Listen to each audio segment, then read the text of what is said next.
안녕하세요. 형광펜 성경과 함께하는 성경 공부. 오늘은 스가랴 6장입니다. 오늘은 스가랴가 본 8번째 이사항인데 이사항을 8개를 보는데 그 중에 마지막 이사항입니다. 내가 또 눈을 들어 본즉 내 병거가 두 산 사이에서 나왔는데 그 산은 노산이다. 첫째 병거는 홍마들이, 둘째 병거는 흑마들이, 셋째 병거는 백마들이, 넷째 병거는 어룽지고 건장한 말들이 메었는데, 이렇게 홍마 그리고 백마, 또 1장에서는 조금 다른 색깔이 나와요. 뭐 자색마라고 나오면서 그게 밤색이거든요. 근데 여기서는 흑마라든지 어룽진 말로 표현이 되고 있습니다. 그래서 이 네 말들이 나오는 게 1장과 굉장히 연관이 있기는 해요. 근데 어룽지다라는 게 사실은 그 히브리어로 보면은 우박이라는 단어로도 사용되고 그러거든요. 뭔가 하늘에서 우박이 떨어졌을 때 그 눈 위에 떨어진다든지 아니면 뭐 땅에 떨어졌을 때 뭔가 얼룩얼룩져지는 거, 그것을 얘기하면서 어룽지다라고 하는 것 같은데, 얼룩진 말, 뭐 그렇게 생각하면 될 것 같죠. 건장한 말이라는 게 이 네 가지를 다 수식하는 걸 수도 있어요. 그래서 홍말도 건장하고 흑마도 건장하고 백마도 건장하고 어룽진 말도 건장한 말들이었다라고도 할 수 있지만, 아니면은 그냥 네 번째 말인 이 어룽진 말만 건장한 말이다, 그렇게도 생각을 할 수 있습니다. 그렇다고 앞에 말들이 좀 비실비실한 말, 뭐 그런 건 얘기하는 거 아니겠죠. 하지만 좀 특별히 건장한 말이 어룽진 말일 수도 있습니다. 내가 내게 말하는 천사에게 물어가로되 내 주여 이것들이 무엇이니까? 천사가 대답하여 가로되 이는 하늘에서 내 바람이다. 내 바람, 위에서도 그 날개에 바람이 있더라라고 하면서 에바 가운데 한 여인이 있었는데 그 여인 자체가 악이었거든요. 에바가 바구니라고도 번역이 가능한 단어이기도 하고요. 그래서 뭔가 그 에바 바구니 안에 있는 그 여인, 악이라고 하는 존재를 옮겨주는 두 여인이 있었습니다. 그래서 학의 날개 같은 날개를 갖고 있고 그 날개에는 바람이 있어서 이 에바를 신할 땅으로 옮겨가는 그런 모습이 있었는데, 그 날개에 바람이 있었어요. 근데 여기서도 하늘에 내 바람이 있는데 온 세상의 주 앞에 모셨다가 나가는 것이라 하면서 비슷한 느낌이 있죠. 근데 오해하면 안 되는 게, 악을 옮기는 이 두 여인의 날개에 바람이 있는 것과 말들이 이끄는 병거에 하늘에 내 바람인 거, 이것은 같게 볼 수는 없어요. 왜냐하면 하나님께서 다루시는 이 말들과 그 악한 것과 이렇게 동일하게 보면 안 되죠.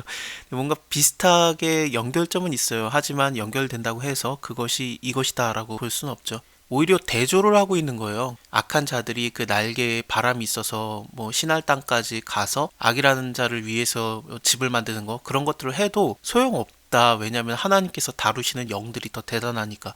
그런 느낌으로 받아들여야 됩니다. 또 이 악이라는 여자가 그 집을 지으려고 하고 준공되면 그가 그 처소에 머물게 될지라도 하나님의 집은 더 대단하고 웅장하고 더 승리의 상징이 되지 않겠습니까? 그래서 6장 후반부를 보면은 순이라고 이름하는 사람이 자기 곳에서 돋아나서 여호와의 전을 건축하거든요. 당연히 순이라고 이름하는 자는 예수 그리스도를 상징합니다. 그래서 예수님이 만드시는 그 하나님의 나라, 하나님의 전, 여호와의 전이 지어지기 때문에 앞에 나왔던 이 악과 관련된 모든 세력들이 너무나도 하찮게 보이는 거, 그렇게 생각을 해야 됩니다. 이 내바람이라는 것도 그냥 바람을 얘기하는 걸 수도 있겠지만 내 영으로 해석을 할 수도 있습니다. 그래서 영어 성경에서도 내 영이라고도 번역을 하고 그러는데, 온 세상이 주 앞에 모셔뒀다가 나가는 것이라 하더라. 흑마는 북편 땅에 나감에, 그 흑마라는 게 아마도 죽음을 상징하는 그런 느낌이 있죠. 여기 홍마는 전쟁, 1장에서 제가 말씀을 드렸습니다만 홍마는 전쟁을 상징하고, 그리고 백마는 승리를 상징하고, 흑마는 죽음, 그런 거를 얘기할 수 있어요. 또 어룽지다라는 것은 좀 혼돈스러운 느낌이 있는데 정확하게 뜻은 알 수 없습니다. 흑마는 북편 땅으로 나아가매, 북편 땅은 아시리아 제국, 바벨론 제국, 그런 것들을 얘기하는데, 이미 스가랴가 하나님의 말씀을 전할 때는 바벨론 제국까지도 무너지고 메대랑 바사 제국으로 넘어가 있는 상태거든요. 하지만 북편 땅은 아시리아, 바벨론 제국이 다 무너졌음에도 불구하고 하나님의 백성들을, 하나님의 사람들을 계속해서 대적을 했던 그런 세력들이 남아있다라고 볼 수 있습니다. 또 이곳에 신할 땅이 있기 때문에 이 신할 땅으로 그를 위해서 집을 지으려고 한다. 준공되면 그가 그 처소에 머물게 하였다. 그러면서 이 악이라는 여자가 이곳으로 옮겨졌기 때문에 북편 땅으로 가는 것은 하나님의 대적과 싸우러 가는 느낌이 있고, 백마가 그 뒤를 따르고, 이게 백마가 북편 땅으로 같이 갔다라는 느낌도 있겠지만 사실상은 뒤를 따른다라는 게 서쪽으로 갔다라는 느낌도 없지 않아 있는 것 같아요. 그래서 뭐 NIV라든지 그런 성경에서는 이것을 서쪽으로 갔다라고도 표현을 하는데, 어쨌든 그렇습니다. 어룽진 말은 남편으로 갔다, 남편 땅으로 갔다라는 게 정확하게 히브리어로는 오른쪽 땅으로 갔다라는 뜻이에요. 근데 이스라엘에서 오른쪽 땅으로 간다라는 게 남쪽으로 좀 내려갈 수밖에 없고, 여기는 에돔이라든지 뭐 애국까지도 생각을 할 수도 있거든요. 내려가다 보면은. 그래서 오른쪽으로 갔다라는 게 남편 땅으로 내려갔다라고도 생각을 할 수 있어요. 건장한 말은 나아가서 땅에 두루 다니고자 하니 그가 이르되 너희는 여기서 나가서 땅을 두루 다니라 하매 곧 땅에 두루 다니더라. 네 번째 병거는 어룽지고 건장한 말이 메었다 그랬는데, 어룽진 말 그리고 건강한 말 그거 두 개를 나눠야 되는가? 왜냐면 여기 건장한 말과 어룽진 말이 나눠지니까. 그래서 어떻게 생각을 해야 되는가 좀 고민이 많이 됩니다만, 일단은 말들이라고 되어 있기 때문에 여러 말들이고 이 두 개가 꼭 그렇게 나눠진다라고 보기도 어렵고 그래요. 근데 홍말이 나가지를 않아요. 홍말은 뭔가 동쪽으로 가야 될 것 같은데 네, 없기는 하죠. 그가 이르되 너희는 여기서 나가서 땅에 두루 다니라 하매 곧 땅에 두루 다니더라. 그가 외쳐 내게 일러 가로되 북방으로 나간 자들이 북방에서 내 마음을 시원케 하느니라 하더라. 마음을 시원케 하다, 시원하다라는 게 무거운 짐을 지고 있거나 무거운 일을 하고 있다가 그것이 다 끝나서 좀 쉬는 거 있잖아요. 그 일을 다 마치고 쉬다라는 뜻입니다. 여호와의 말씀이 내게 임하여 이르되. 그러니까 여기 6장 1절부터 8절까지는 마지막 이상인 8번째 이상을 본 거고, 9절부터는 이상을 봤다라고 보기는 어렵고 하나님의 말씀을 들었다라고 보는 게 맞습니다. 이상은 8절까지로 끝난 겁니다. 사로잡힌 자 중에 바벨론에서부터 돌아온 헬데와 도비아와 여다야가 스파냐의 아들 요시아의 집으로 들어갑니다.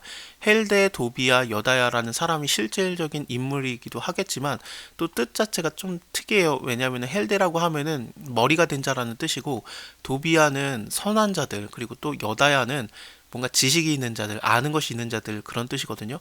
스바냐의 아들 요시아의 집에 들어갔는데, 그러니까 이 집에 들어갔다라고 하는 걸 보면은 이 요시아라는 자는 바벨론의 포로로 있다가 온 자라기보다는 그냥 여기 있었던 사람처럼 보여지죠. 너는 이날에 그 집에 들어가서 그들에게서 취하되 은과 금을 취하여서 면류관을 만들어 여호사닥의 아들 대제사장 여호수아의 머리에다가 씌워라. 금과 은을 취해서 면류관을 만들어서 씌워라. 3장에서는 뭐라고 나왔었냐면은 그 머리에 정한 관을 씌우셔서 그렇게 스가랴가 얘기를 하거든요. 그것과 굉장히 연관이 되고 그렇습니다. 그래서 실제로 여호수아의 머리에다가 관을 씌우고 또 이르기를 만군의 여호와께서 말씀하시되 보라 순이라고 이름하는 사람이 자기 곳에서 돋아나서 여호와의 전을 건축하리라. 하나님의 전을 건축하는 거는 사람 뭐 여호수아라든지 스룹바벨이 짓는다 뭐 재건한다 그런 식으로 나왔었지만, 하나님께서 실질적으로 얘기하고 싶었던 건 뭐냐면 진짜 성전은, 하나님의 성전은 누가 건축하는 것이냐? 순이라고 이름하는 자 예수가 하는 것이다 라고 정확하게 말씀을 하고 있는 거예요. 그가 여호와의 전을 건축하고 영광도 없고 그 위에 앉아서 다스릴 것이다. 또 제사장이 자기 위에 있으리니 그 두 사이에 평화의 은혼이 있으리라 하셨다고. 여기 제사장이 자기 위에 있으리니가 조금 번역이 어려워요. 이것을 정확하게 번역을 한 거는 맞아요. 하지만 뜻이 되게 애매하고 오묘해지는데, 이것을 그래서 킹 제임스 버전에서는 보좌 위에 앉으신 제사장이 될 것이다 뭐 그런 식으로도 번역을 하고 그렇습니다. 어쨌든 그 두 사이, 그 다스리는 자, 영광을 얻고 다스리는 왕과 제사장 사이에 평화의 은혼이 있을 것이다. 예수님이 대제사장이시면서 왕으로서 오시고 성전을 완성하시는 것, 그것들을 얘기하는 거죠. 당연히 성전의 완성은 예수님 자체입니다.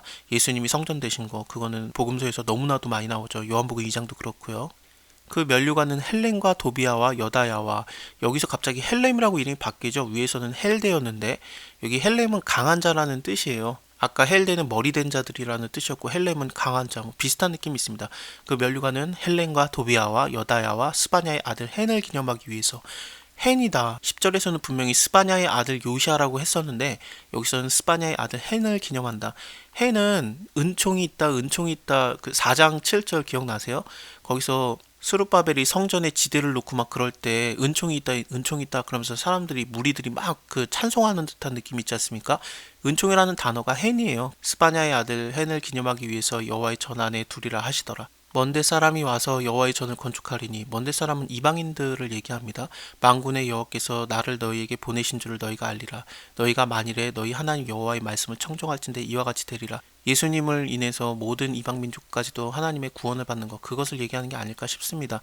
또 재밌는 게 여기서 헬데라든지 도비아라든지 여다야가 바벨론에서부터 와가지고 스바냐의 아들 요시아의 집에 이르러가지고 이런 은이라든지 금을 취해서 면류관을 만들어 씌우잖아요. 정말로 비슷한데, 먼데 사람이 와서 여호와의 전을 건축하리라, 이게 모든 이방인들이 다 예수님께 와서 하나님을 예배하는 것, 그런 것들도 생각할 수 있는데 딱 대표적인 특정 지어지는 사람도 있어요. 그게 뭐냐면은 먼 데서 온 동방에서 온 동방 박사들이 황금과 유향과 모략 같은 그런 보물들을 들이면서 아기 예술을 이렇게 찬양하지 않습니까? 그런 게 굉장히 연상이 됩니다. 자, 오늘은 여기까지 보고요. 다음에 7장 계속 이어서 보겠습니다. 감사합니다. 다음에 뵐게요.